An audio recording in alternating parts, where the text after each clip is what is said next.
All right, guys. Hey, it is Rick. And today it's all about virtual wholesaling and doing it from anywhere. And I'm going to kind of put my mouth where my money is because I am out of the country in Mexico. And me and Zach are still running our business just as if we were flat in Florida. So I will tell you, it is hot here. It's humid. And I guess I'm used to it in Florida, but it's hotter, if I can say that. But today we're going to talk all about like virtual wholesaling. We're going to dive into some of the aspects of it. Because I'm remote, I don't have a presentation to give to you. So I'm going to go over the key points of virtual wholesaling, and then we are going to do the one-on-one. So if you have never been to my lives before, once again, my name is Rick Ginn. I am the Rick in Flip with Rick. You guys know my son, Zach Ginn. And we started a stream, and I've been doing it on Mondays. And the reason for it is so I can interact with more of you guys to help you out with your wholesaling. I don't care if you're doing it locally. I don't care if you're doing it virtually. I don't care if you've ever done a deal before or not. This is the place for you to be. But guys, listen, before we get into it, I don't care if you're doing it virtually or locally. You have got to get pumped up. You got to get excited, because the reason we do wholesaling is so we can live the lifestyle that we deserve. And if you guys know where I'm going with this, you know exactly what to do. It's time to get pumped up. Free wholesaling.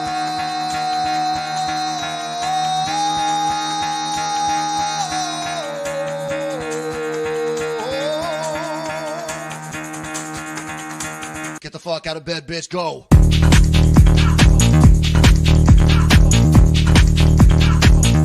Get up, again, they got go.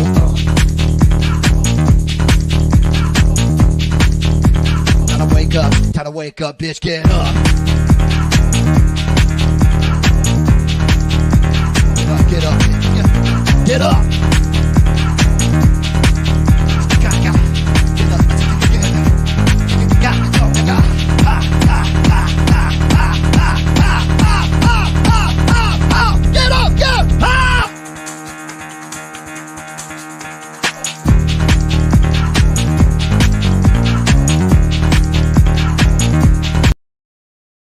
All right, guys, so that's the energy we take. If we're doing it locally, we're doing it virtually. If you don't have fun while you're doing wholesaling, you're definitely doing something wrong. So if you want to hop on the link, just hop on there. I see a couple of you guys lined up. I apologize if I'm looking down because I'm not in my normal studio. If I look down at the computer because I had to bring a remote one. So for me to look at my comments, I have to look down. So I apologize. It's no big deal. Just, I'm not ignoring you guys, but for me to communicate with you, I have to look at your comments on the screen below. So if I look down, it's not the norm, but it's fine. Either way, I'm here to help you. So guys, the one thing I want to tell you is when we do the like one-on-ones, let me know what you want to work on. And my whole focus is helping you find solutions. So I've been doing this for 20 years, going on 21 years, and I'm really good at what I do. So if you bring on and tell me what you're working with and you have an open mind to solve the problem, I'll do it. If you want to like come on and complain about it, we don't get much accomplished. So with those set up. So let's talk about virtual wholesaling. A lot of people say, listen, Rick, I'm in a really saturated market.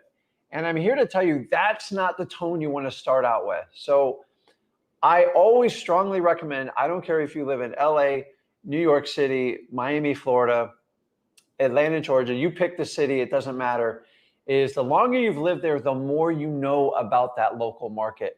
And the key with knowing about that local market is you know it. And all real estate is local. That's why you see companies like Open Door, you see Zillow, you guys can put the comments, all the million other companies is, they go on these buying sprees when the market's really hot, and then you always hear about these meltdowns of how they're losing money and they can't move product. Open Door just got fined $60 some odd million by the FTC for basically false claim advertising, just basically making promises they couldn't do. And honestly, it's really hard to do this like nationally. Like I couldn't dominate all 50 states. Now, before you dive into virtual wholesaling, make sure you're established in your local market. So many people run and split off from doing their own local market, and I'm telling you, that's a mistake. It doesn't mean you have to completely deep dive in your local market. What I would do is I would network like crazy. I would go to every RIA meeting. I would network with every realtor that wanted to work with a wholesaler, and I would pick areas on foreclosures at the lower price points that you can get in. But when you see a house that's distressed on the market, if you can move with speed, you can get it. You're not going to do 20 or 30 of these a year, and that's okay. All you need is one, okay? You can do one or two. I deal in some higher end luxury markets in my local market, but I'm only taking down one or two. I don't need to take down 20 or 30. 20 or 30 is going to be like the smaller types of properties. And if you're in one of those highly super saturated markets, because guys, here's the reality, all markets are somewhat saturated. It's just the truth. Most gurus won't tell you that. There's a lot of people out there chasing it. And for that reason, you need to understand it. So when we talk, I'm going to get into virtual marketing, but please do not completely ignore your local market. I know people in San Francisco just take down 2 deals a year and make close to $1 million. Because why? Because they know their local market. So guys, knowing your local market is really good. Now, let's jump over to virtual. Rick, how do I do virtual? I'm going to give you just my quick crash course on it. It's real simple. So I don't care if you haven't done a deal or not. Remember, I always work from simplicity when it comes to wholesaling because I think most people that teach it complicate the heck out of it. So the easiest way is probably the number one question is like, how do you pick your local virtual market? First of all, check us out on the Flip with Rick channel. Me and Zach have done a ton of videos on tons of data points. We even did a video where Zach picked out the cities that he even recommended. But don't take our word for it. What I'd like you to do is do it the easy way and let other people pave the path for you. Now, you can do one or two ways. You can either pull data points and pull all the data. You can go to listrei.com through your PropStream account, and you can use that. And you can find emerging markets. You can use there's so many data services out there, but I'm here to tell you, you're going to get lost in the weeds on the data because here's the one problem with data. It's dated. It can be anywhere from 3 to 6 months to sometimes a year behind before you can identify the trend. And by the time you identify it, it might have changed or that market might already be super saturated. So here's the easiest way to do it, okay? It's 100% a cheat code. And I got frustrated looking at data because my head spin. I'd spend days, weeks, hours on them. And I said one day to Zach, I said, why don't we just find other wholesalers that are having success in their market and let's kind of use their ego and get on their cash buyers list and just track that data. And once we knew for real they were actually putting these houses under contract, I just navigated to the area codes they were having success in.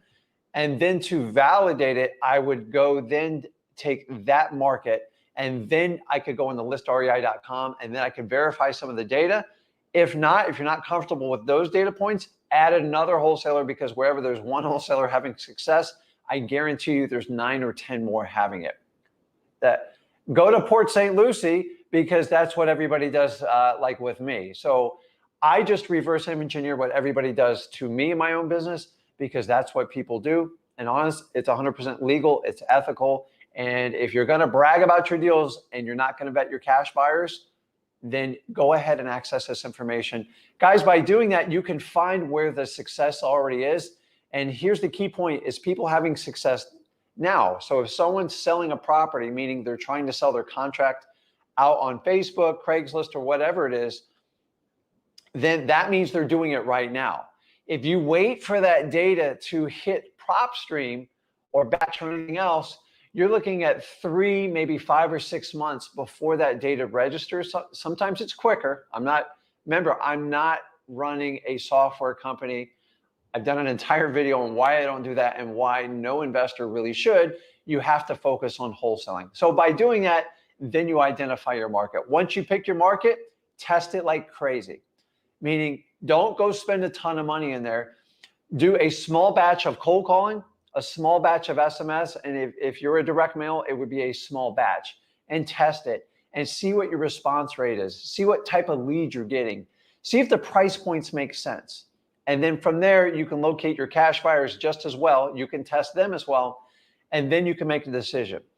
Here's the truth no one will tell you about virtual wholesaling. Once you do that, you find a market that you have confidence in, you're getting a good response rate. It's going to take you usually 3 months plus to get efficient in that market. Why? Because you're not local. Okay. The next biggest challenge is because you're not local, you don't know what a deal is. The reality of doing virtual wholesaling is you have to find deals with meat on the bone, meaning there's got to be profits and spreads. In local markets, you can do tighter deals. Investors have, wholesalers have really gotten away with that in the last 2 years. But when we go virtual, we have to have meat on the bones because we have to sell it quickly and we're selling it virtually. So if you don't have enough of an enticement for another investor or a cash buyer to buy your deal, you're going to get stuck with that deal and you're going to have to get out of a contract. So the biggest problem in virtual marketing on wholesaling is your success to close ratio on your contract. So on local markets, honestly, you should be well under 20%. In my opinion, you should be under 15%, meaning only 10 to 15% of your contracts get washed out. It's because the seller never followed through, they changed their mind, or something crazy come up about the property. When we go virtual, you're putting stuff under contract. Sometimes you don't even see the property until your buyers see it. And for that reason, you're going to have more problems that pop up. So your fallout ratio is probably going to be closer between 30 and 40%. Honestly, I think the industry standard is almost 50%. I want that number as low as I can get for you, but understanding, I doubt you're going to get below 25 to 35%. Because that is the cost of doing virtual wholesaling. The last one I want to go over is the biggest challenge. The third biggest challenge you have is getting someone to help you get photos and verify boots on the ground if you ever need it. My recommendation to you is find a realtor you can work with, maybe even a retired realtor, or find somebody maybe you know in that local market and honestly pay them. Do not pay them a percentage of the profit, because most of the time they're just going to go out and take pictures or introduce your cash buyer to show them the property to see if they want to buy the contract. So a lot of you guys go, well, I'll give them 25% of the deal. You can't, because you're going to give up too much money to do it. How much to pay them? That's kind of easy. Anywhere from $50 to $100 is the average. And it's challenging. So you're going to go through some people when you do it. When you find someone good, hold on to them. And guys, that's it. If you implement that, you can do virtual, you can do local, and you can travel the world and do whatever you want once you get your market set. Understand this, with virtual wholesaling, it takes time to get these markets up and running. Every now and then you'll have a one-hit wonder, but remember, you don't know the market. You have to learn everything. You got to learn the title companies. Yes, you got to use a local title company when you do virtual, and it just goes all the way down the line. Once you get comfortable, you get a couple deals closed, you'll understand how it works. You understand the price points, the areas you want, the areas you don't want, and then you can ramp up. And honestly, you can stay in that market as long as you decide to stay there. It is challenging at first because you just don't know the market. When me and Zach started doing virtual wholesaling, it was frustrating because we thought we had some like home run deals only to find out they were like average at best. So you have to find really good deals. You got to find what we call low hanging fruit. And the beauty of virtual wholesaling is if you have a market that's not working, you can just change and move. That's the beauty of it. That's why most people get attracted to virtual wholesaling, because they can't make it work so much in their local market. So don't leave your local market, and understand with virtual wholesaling is you can't keep hopping market to market. Find a market that'll work, get it established, get it running, and then start. If you want to find more markets, you can do that. Just do me a favor, do not bite off more than you can chew when you start with it. So I'm going to look at my screen to look at comments because I've been looking at the camera the entire time. And guys, let me know where you're at. I see your comments rolling in. Oh, that was a good one. Hold on. They popped off here. Let me see here. So Kamikaze says, what if your local market it's just mansion and mountain properties? That's kind of how I feel where I'm at right now. Do you think it's possible to find vacant mansions? Listen, the reality is most mansions are actually vacant almost half the year. So just using vacant as a deal finder is probably not going to be good for mansions. The only deal you're ever going to find in a mansion, honestly, it's going to have to be most likely being foreclosed on or some sort of outside lien coming on it, or you're going to have to network with a realtor that specializes in those types of properties in that area. And honestly, that's the only way I'd work with them. But listen, if you're in that area, that's it. When I was going out to the ocean today, I saw on like the mountainside, there was about 50 or 60 mansions built on the side of a mountain. It's insane. But remember, most of those mansions are vacant because a lot of them are very wealthy people that just travel. And when they want to come to Mexico, they want a place to stay. So I would, if it was me, I would look at the foreclosure list, although that's not even going to be great for mansions. I would try to find realtors, especially if the property was in foreclosure, and try to connect with that realtor to see if you could get access to either looking at the property and seeing if there's any type of deal that that owner wants to cut. Good question. Awesome. Okay, let's see what else we got here. So guys, if you're new to this channel, this is Rick Ginn. My son has his channel. You can go over to Zach Ginn and check it out. And then every Thursday, we join together and we share our business strategies at Flip with Rick. And we go live 6 days a week. And that's a great way to go. But if you've never done this before, you'll see it scrolling across your bottom. Go to freewholesaling.com. We offer the only free wholesaling course. And yes, it includes virtual wholesaling for you. We take you from A to Z on how to get started. If you've never done a deal, our goal is to get you up to your first $100,000. And it's really cool in there. We actually have a step-by-step 30-day challenge if you want to take it. A lot of people took us up on that when we did it back in June, but we've now made it available to everybody. And here's the really cool part. I don't want your credit card. I don't want your money. I just want you to get deals, okay? My goal and Zach's goal is to make sure that there's no obstacles for you to go out and get a deal, but you've got to do the work. So I'm going to check a couple more comments, and I'm going to bring Jay on here in a minute and work my way down the line. And let me see here. Awesome, man. I see Olivia. I see Freddie. Yeah, I'm sunburned. I caked myself, but the problem is I'm here for the rest of the week, so I gotta keep the I gotta use that buff, but it's hard to breathe out of. So awesome. Okay, let me jump over here. Jay, you there? Can you hear me? Hey, what's going on, Mr. Rick? How you doing? Hey, man, how you doing, man? You look comfy over there, man. I love the. Okay, so explain this. I'm a young guy. Who's on your hoodie there? That's. Oh, this is Dragon Ball Z. This is the old school. So you got Goku right here. Okay. You got Gohan. You got Trunks, Goten, and then Vegeta. I got it. Okay. I'm always curious of what people are wearing on shirts, man. So what's going on, man? What can I help you out with? I know we've talked a few times. Yes. So, and that actually reminds me, I've been on, I think this is like my 4th time on here. Okay. I didn't ever thank you for you and Zach, coming on here and talking to us on a regular basis, answering all of our questions, practically mentoring and coaching us. I just wanted to give you thanks for that, and I sincerely appreciate it. I did. And the reason, like I did this Monday and Zach does it Sunday, is because we get so many people on Thursday and Friday. I just, like, me and Zach said, we got to do a little bit more. So I'm here. So what can I continue to help you out with, Jay? Yes, so I have a question, actually. So last time I was on here, I spoke with Zach, and he gave me some tasks. I told him I was doing the live FSBO calls, and then he told me to kind of like start just pushing away from FSBOs and kind of start to tackle the government list. So okay. I pulled code violations. He told me to pull code violations, but I pulled them a couple of months ago, so I was already on that. I started reworking those, along with submitting another public records request for code violations. So I'm still waiting on that to be completed.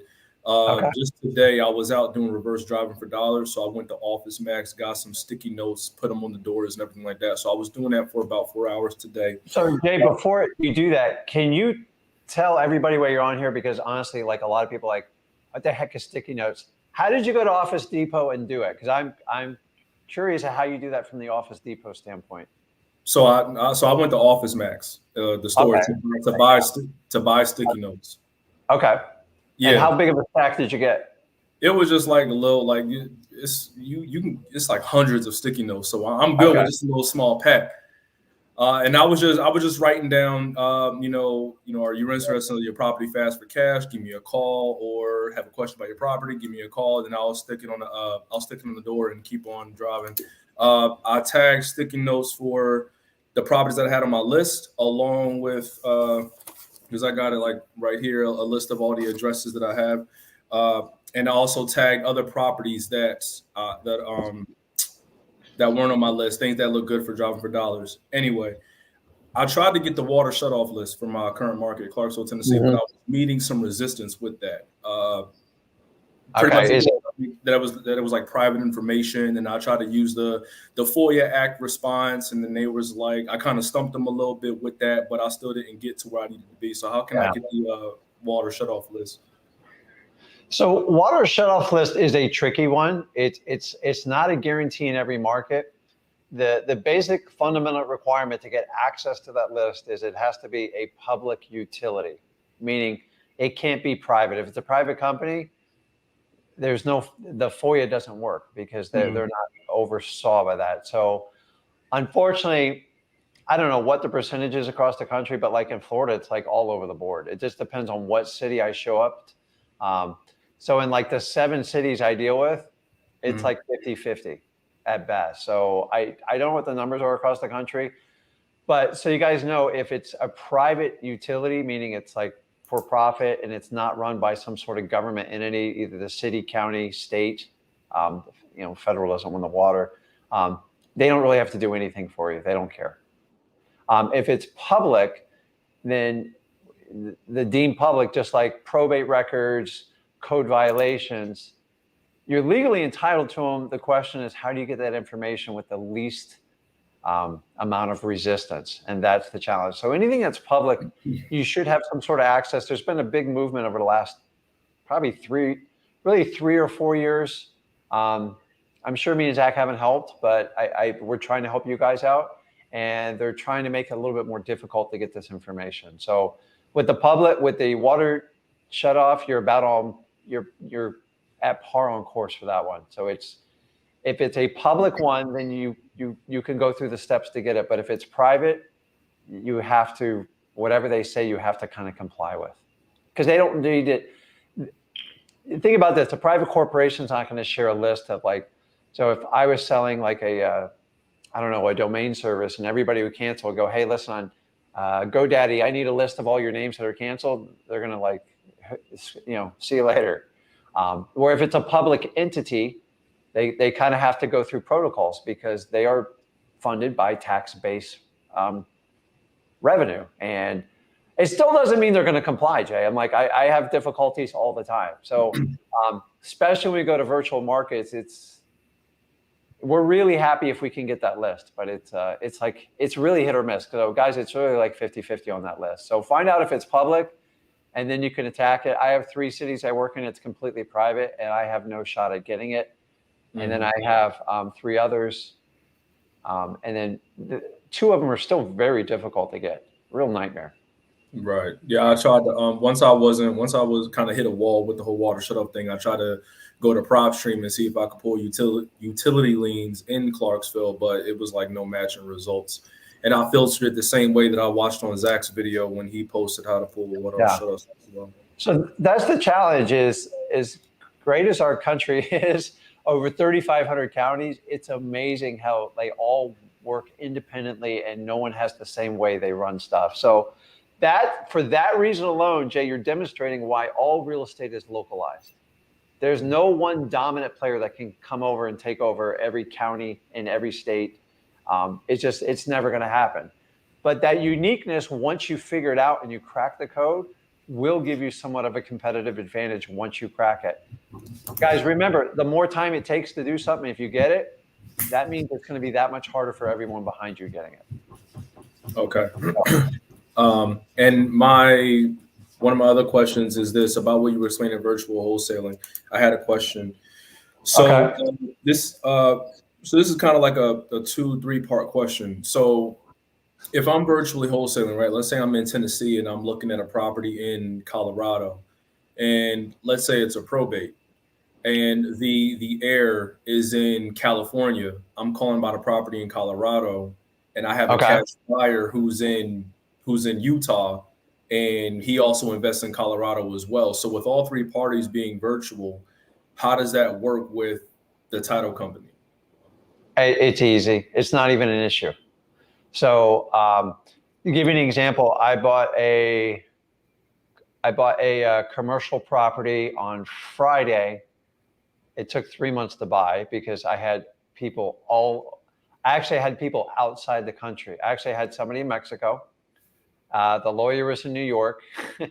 I was the cash buyer. And then I had to deal with a CFO. And then I had to deal with 2 other lawyers for the building for like estoppels and stuff like that. So when it comes to virtual, the only virtual thing is, so if you're going to do a property in Colorado, the only thing that you have to do locally is the title company. Okay, that's it. Everybody else, they can be anywhere in the world. And the more business, so in the beginning, when you pick a title company, they don't know who you are. They're going to be a little bit uncomfortable in the beginning, and you're going to have to prove yourself. Once you do a few deals with them, like right now, I'm doing closings. Like I never thought this was possible. Mm-hmm. I'm doing closings, DocuSigns without even ever like leaving my office. And I got to be honest, I've been doing this over 20 years.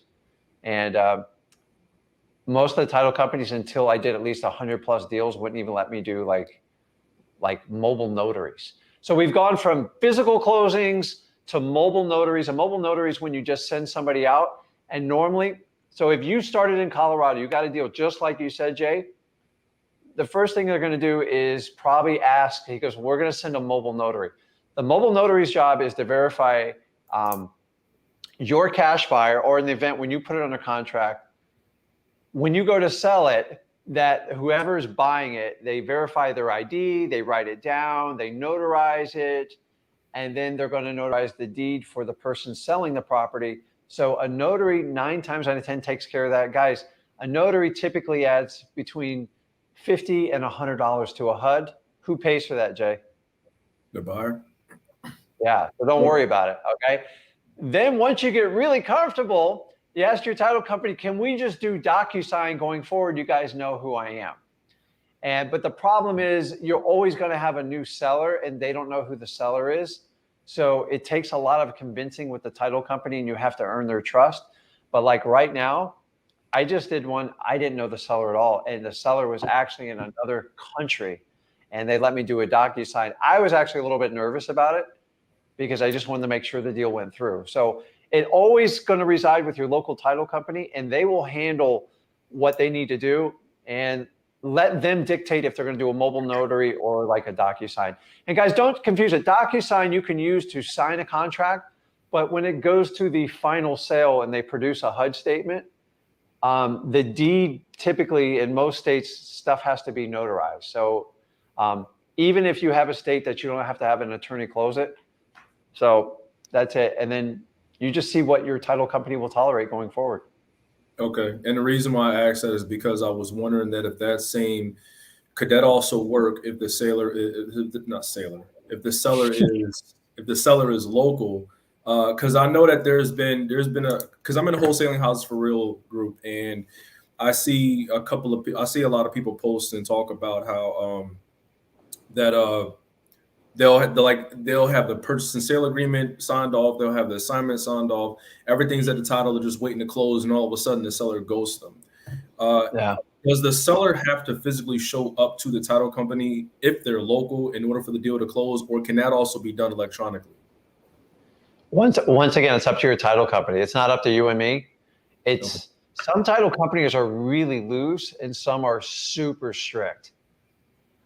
So in my local market, I have a title company that's super strict, but they're like dirt cheap. I mean, like they're the cheapest. So if I'm going to buy something cash and keep it, I'll use them. But if I'm doing an assignment, I know like someone's going to be a little bit difficult, I won't even touch them.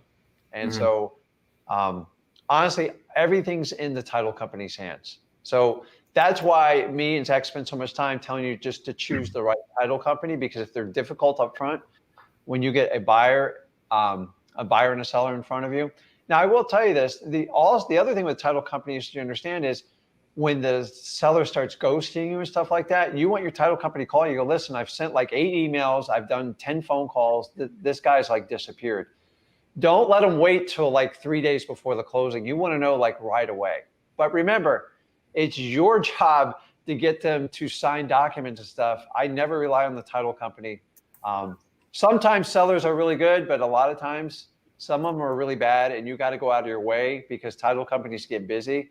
And some will tell you, goes, hey, Jay, my job's not to make 30 phone calls for you just to get one document signed. So once again, a lot of this stuff is in the title company's hands.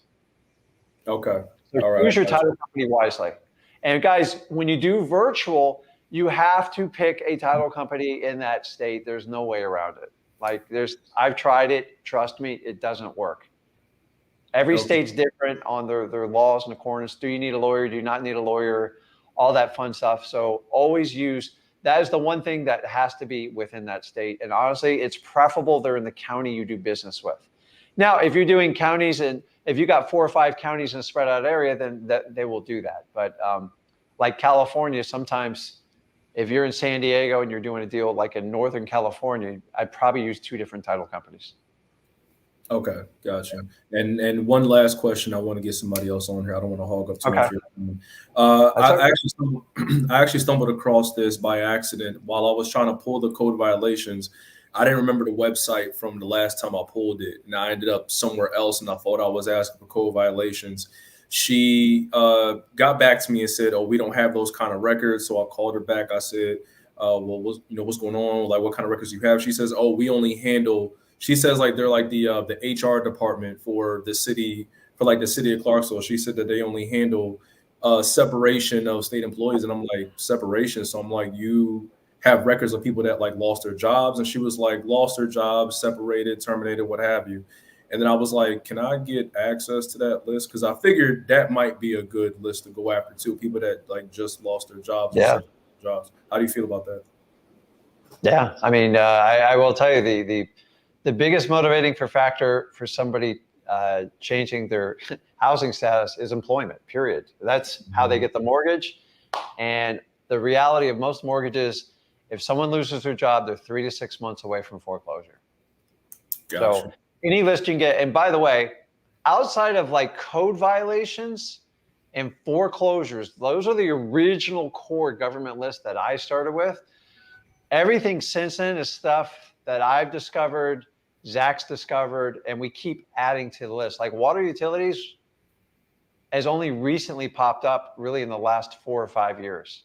It's been a little secret, and then the secret got busted wide open. But listen, if it helps somebody in one market, why not just share it with everybody? Why charge you 10 grand to say, listen, use this list and get it done? But honestly, if you discover a list, run within your market. And I always tell people, test it out, give it 6 months, give it a year, and then share it to the world and help other people out with it. And that's all me and Zach do with our stuff. So I think you're on the right trail with it, because there will always be future lists. And the way technology and the internet works, there's going to be more and more. So I'd love to hear more about that list and your success with it. Absolutely. Thank you so much, Mr. Rick. I appreciate it. Okay, Jake. I'll talk to you, bud. I appreciate it, man. Okay, man. See you. Okay. All right. Okay, let me check a couple questions here. Let's see here. I got no fishing questions, so that's okay. Fishing was decent today, guys. Got a little bumpy at the end, but that's another story. So, but let's see. Okay, I'm bouncing around. Okay, Percy, you there? Yeah. Hi, how are you? Good. Have I spoken to you before? Once, yeah, we talked about probates a couple weeks ago. I got the P right. How you doing? Good. How are you doing? I'm good. I'm excellent. What can I help you out with?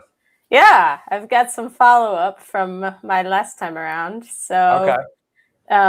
Just to give you a refresher, I'm doing probates in virtual markets. I've been mailing them letters. Oh my God. Like now, yeah, you really got me excited because I love probates and I do enjoy virtual wholesaling. Yeah, So keep it going. You're batting a awesome. thousand. So far, I've gotten two people to call me, which I thought was awesome, considering my cold calling success rate is pretty low. But after we spoke last, you told me that Zach started cold calling your probate leads, and um, I started doing it. I called through my list once, and I'm hand dialing, so it's kind of slow. Um, Okay. I, I was wondering, do you know how many times you guys would attempt to contact that list? Like how many times you tried to dial through if you didn't get anyone? Um, I'm not the best person to answer because I'm going to be lying to you if I said I made the phone calls. Our whole idea is I mailed the probates like forever. And actually I did phenomenally with it. And then the competition got so not ridiculous, just a little bit more saturated. And the idea was to introduce cold calling, and then we called it warm calling because I wasn't a big fan of just like hammering people where someone just died. So the idea is once you have your list, you skip trace it and you have it. Honestly, I reach out to them until I make contact. I don't think you can overdo the list. I wouldn't call 10 times in one day, but listen, keep in mind, you have no idea if they even have interest in selling the property. You're just trying to reach out to them. So I would just keep them going. So you have to classify between leaving messages and just not connecting with them. So do you classify when you can't connect with them, and how do you do that? Yeah, so I used one of Zach's videos to set up Podio. So I have a couple ways to say in there. So if it's like not reached first call, Yeah. if the number rang and nobody answered, but I also wasn't sure whether to leave voicemails. So far I haven't left any. Okay. So in the beginning, I'm not a giant fan of like leaving a voicemail because if there's no interest, they're not going to call you back, and you have no opportunity to even kind of pitch them, engage them. Because the whole idea of warm calling is get somebody live on the phone and just try to get through that awkward period and just develop a rapport. You're never going to do that leaving messages. At some point, though, if you call 5 or 6 times and nobody answers, at some point you might as well leave a message. You got nothing to lose at that point. But I would wait on that. You're going to have to experiment with it a little bit. There's no rhyme and reason. How many leads do you have in your database so far? Close to 200. Okay.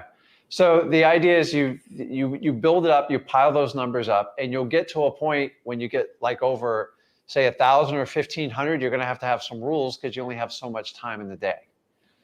But until you get to that point, honestly, I would do whatever I had to do to make a connection with someone. Like you're going to have to experiment in the beginning because that's the only way you're going to find out. So I wouldn't leave a message right off the bat. And then I would keep contacting them because when you start cold calling, warm calling in this instance, you're going from 0. So you've gone from 0 to 200, which is a healthy start.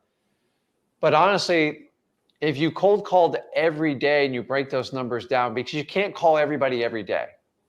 So once you get like 500, 600, then you're going to have a follow-up message. Then depending on how you set up your CRM, which I'm not the expert on doing it, Zach is, you'll develop a system on how you want to contact them. And I know that's not the best answer in the world, but I wouldn't leave a message. I wouldn't call them 10 times a day, but you're going to have to find a balance in between those two.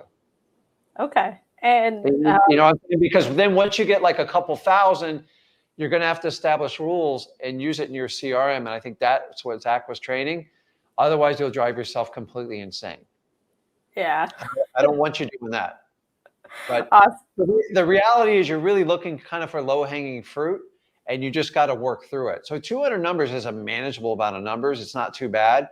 the question is, what are you gonna do when you have 1,000 or 2,000? Then it's like, okay, well, how am I gonna keep up with all this stuff? So the idea of the CRM, you can classify because your memory is only good for about 15 or 20 numbers. After that, you have to have a computer to help you out.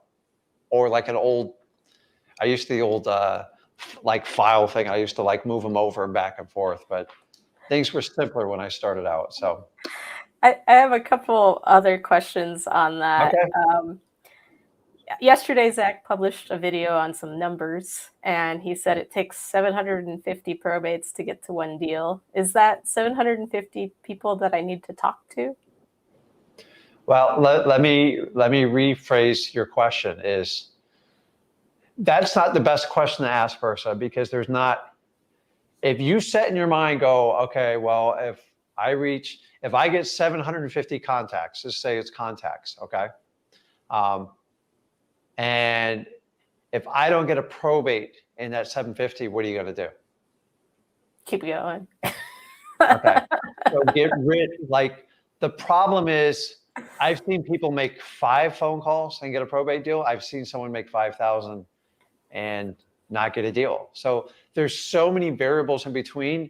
It's not responsible for me to give you an answer. All I can do is kind of give you laws of averages.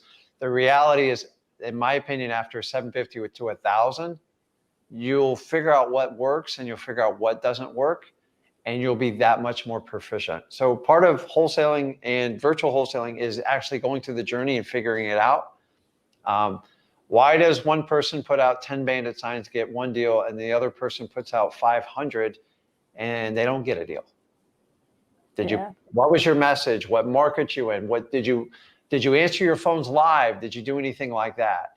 So there's a lot of variables. So how you want to rephrase that is just basically say, how many calls am I willing to do to get a deal? And if it doesn't bother you, that's care. So you should be saying, listen, if I'm okay making 100,000 calls, I'll get through and to get it done. Because the reality is, like some people, let me give this instance. I was a terrible student in school, okay?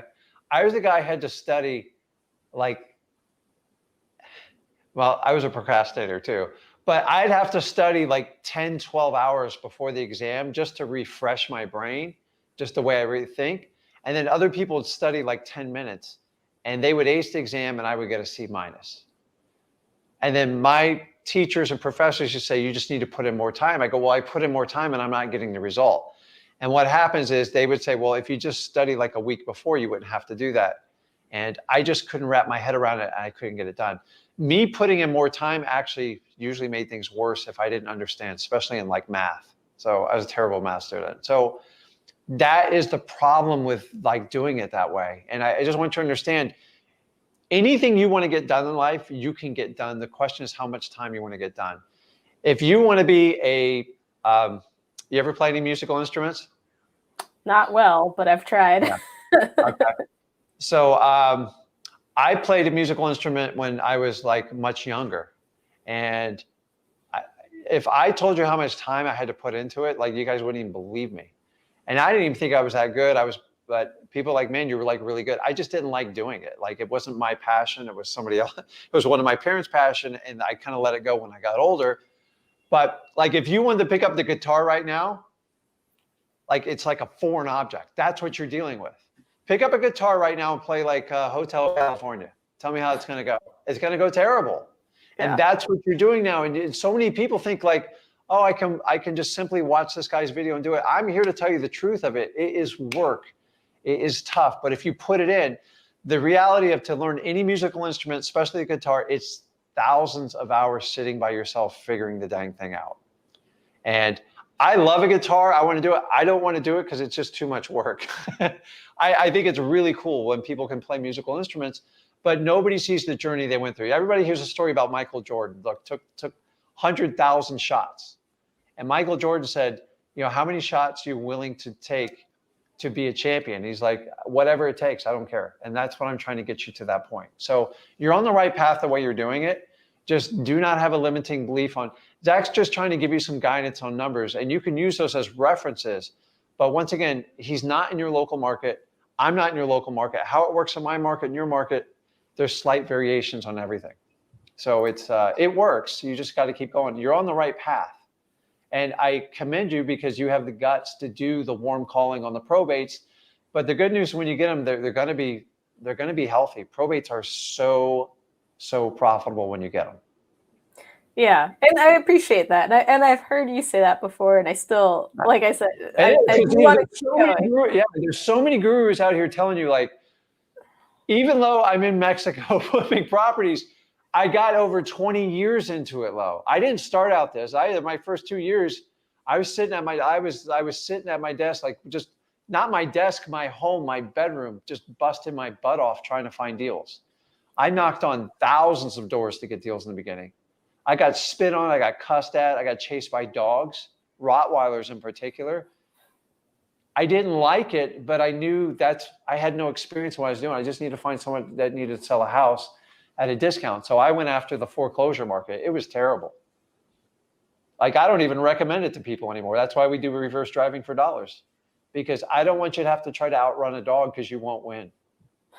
I'm telling you. So you've ever been spit on, chased, and like now with Ring doorbells and stuff, it's very, like, nobody answers their door anymore. So that's why we recommend that strategy. Awesome. So. Well, I appreciate it. Thank you. Okay. Well, keep us updated and just keep going at it. You're on the right path. Okay. All right. Thank you. Okay. Awesome. Okay. Okay. Yeah, I'm not ignoring you. I'm just I'm just trying to balance out the question. So I saw your question. I can't find a purchase agreement, assignment agreement template for use in Ontario, Canada. As the real estate association forms here are only to be used by licensed realtors. You're right. The reality is I only teach wholesaling in the United States. Canada is a very different world. I will tell you, people do wholesaling in Canada. It's just, I haven't done it. So I can't teach you what I haven't done it, or that makes me a very shady. I just, honestly, I know there are people, if you can look it up, but like, here's my suggestion. Take the same mentality me and Zach teach you, and don't spend 10 grand to learn how to wholesale in Canada. I would find someone that's doing it and try to work with them and start out with like the basic forms. But I've never flipped a property in Canada, and I know it's a whole different set of paperwork. I'm sure there's different sets of laws, and I don't know how the closings take place. So if there's anybody in the stream that can help you out, please let us know. And hopefully we can help you out. Somebody can help you out with it. So, okay. Awesome. Nick says he's ready to get deals. But I got Chantel waiting to come on here. So let me switch it up here. And hey, Chantel, how you doing? Hi. How's your Monday evening going? It's fine. Okay. It was productive. What can I help you out with? So again, with probates again, I get inbound leads of people who are listed as the owner under public record. But what's happening is they're only the taxpayers, and the home was given to them by their parents. But then when I get it under contract and title runs the title, come to find out the last recorded deed was like in 1926. So they have to go back to the great-great-grandma and look for heirs. And it's killed my little 30-day window, and now it's getting common with my inbound leads. Okay, so back me up, because I'm very good at probates. So you get inbound leads, and I assume are you like how are you marketing to them? Postcard campaigns. I'm sorry? Postcard campaigns. Okay, excellent. So they reach out to you. So are they the heirs, or is it already titled in their name, or where are they at in the process? When I go to PropStream, they're listed as the owner. Okay. But when we get it under contract and title was ran, they're the taxpayer. So now I'm learning it's different, because they say they're the owner. They could be the owner because they're the taxpayer, but then when title says the last time the deed was recorded was decades ago, now we have to go back and okay, so who's great grandma's children and who's left? So I deal with these quite a bit. So you're basically referring to where somebody in the family took over responsibility of the property in character and integrity, meaning they're paying the taxes and probably taking care of the house, maybe even living in it or renting it out, correct? Yes. Okay. So this is what we call a probate done in mind, but it wasn't done legally. And you'll see these all the time. The problem is when you talk about going back to a great grandmother or something like that, obviously they're not going to be around most likely. And so that creates what they call a title issue. So your title company comes back to you and says, Chantel, we got a problem with the title, right? Yes. Okay. So your next question is with your title company is, what can I do to rectify this situation? Because I kind of already know the answer. I just want to see if you know it. What do they tell you? I'm tired of quiet title. I don't want to. I don't want to do quiet title no more. You want a loud title, don't you? It's either quiet title or one. They gave us some airship affidavits where you got to find the person who knew the person before they died. Yeah. So we tried it that way, but we tried to lessen the amount of people we can mention, not knowing the title people. Okay. We had a whole list of everybody. So I'm going to give you the good news, bad news on this, okay? Bad news is you typically got to involve a lawyer. This gets a little bit above the title company's pay grade because the legal documents have to be sent out and certain times have to be satisfied. And like I'm doing one as we speak, okay? That's the bad news because lawyers are expensive and they're not, let's just face it, they're just not overly pleasant to deal with, okay? They're usually expensive and they tell you stuff you don't want to hear. The good news is because you have such a massive title problem, you can get an extremely deep discount. And you've got to let the heirs know that, listen, I still want to buy your house, but the problem is nobody ever legally took correct title to this property. So it gives you a huge window to renegotiate these deals because quiet title takes time and it takes some money. Okay. Now, I always offer to the heirs, if you would like, I can connect you with the lawyer, and if you want to hire them, they can go through the legal process to get it to you. 9 times out of 10, they're going to say, no way, Chantel, I'm not paying a dime. It's not my problem. I go, okay, well, listen, I can address it, but we can't do that price we talked about because you probably already negotiated them, right, Chantel? Oh, it's at the bottom of the bottom. And the price is not the issue because it can be taken out of closing. So, okay. So how deep of a discount let's not get in the numbers, but like percentage wise. So if a house is worth $100,000, are you writing the contract at like 70,000, 50,000? What kind of discount? Even better, 10K. Okay. And what's it worth, do you think? If you could clean the title tomorrow and they gave it to you, what could you sell it for? Probably like, oh yeah. Just guessing numbers. I would say about 20 or 30K maybe. Okay. So here's all you need to do is talk to the title company, see if you can find a lawyer that specializes in quiet title. I did, and they don't call back in a timely manner. All lawyers do that. It's terrible. Trust me. So you need to find out what the cost for it and the current heirs if they'll cooperate. And it's just a math problem. And honestly, if I can get an attorney in the state you're dealing with, what state are you in, Chantel?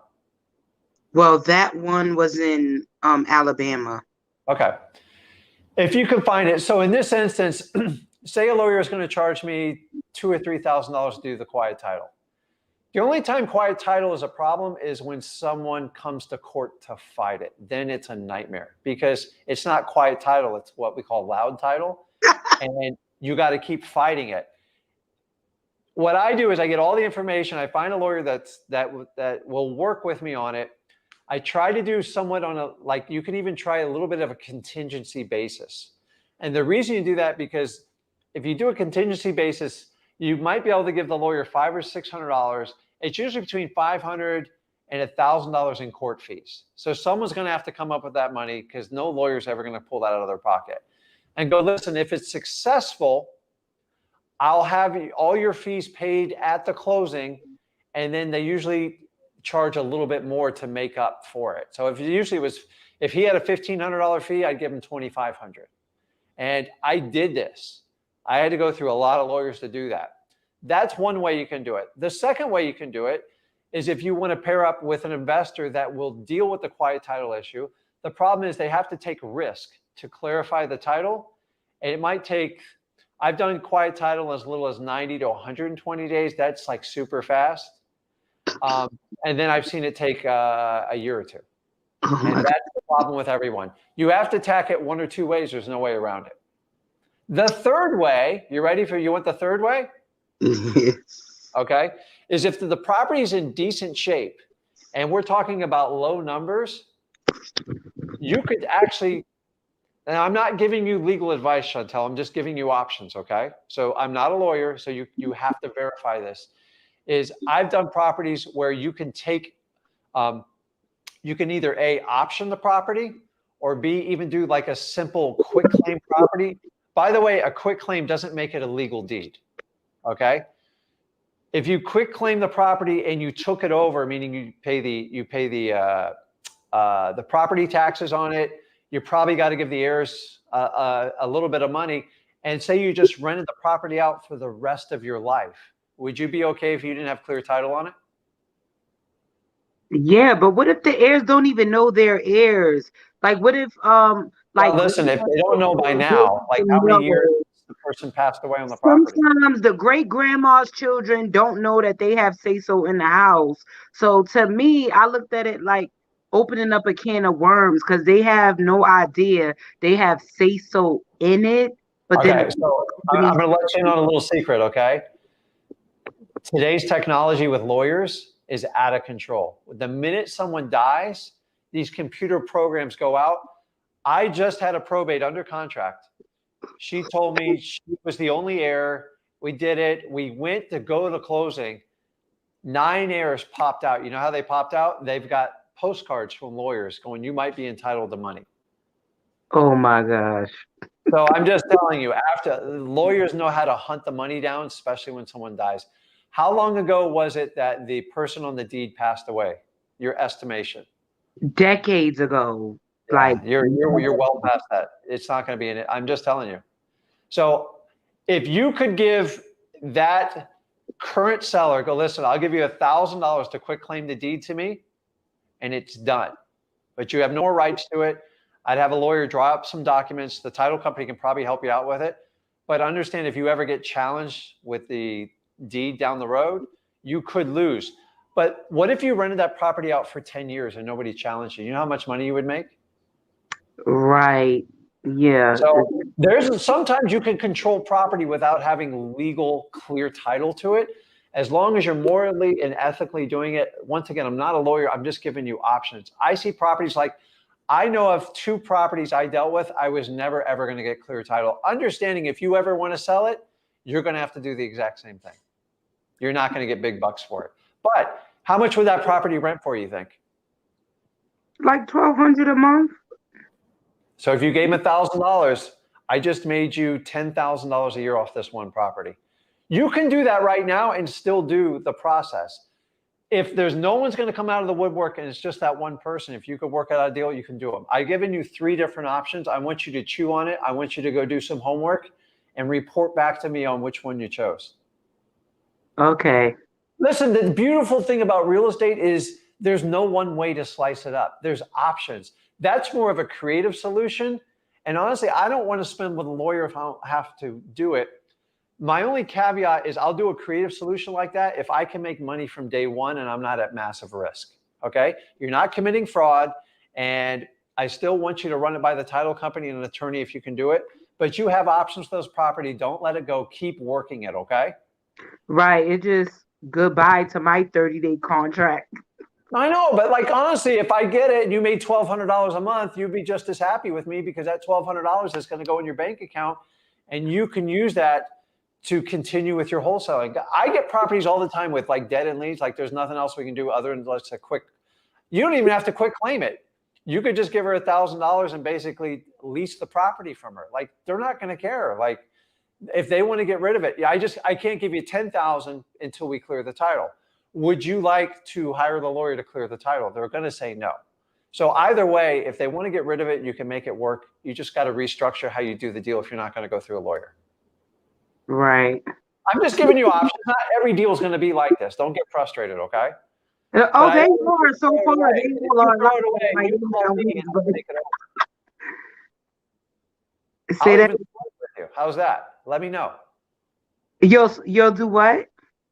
You got to do some more homework on it and like find out as much as you can. But if you can't make the deal work, reach out to me and my team will take a look at it and see if we can put it together. Oh, I definitely will, because I have good rapport. When you get to that point, I definitely have rapport with them, and they're willing to go through the process to get it done. It's just like, come on, man. I like my 30 days. Okay, awesome. Okay, Chantel, you got it. So, guys, what I'm telling you is sometimes you get properties, especially virtually, that they just like, I can't make sense. Somebody died 30 years ago, and to open up those can of worms and everything like that, you're worried about somebody coming out.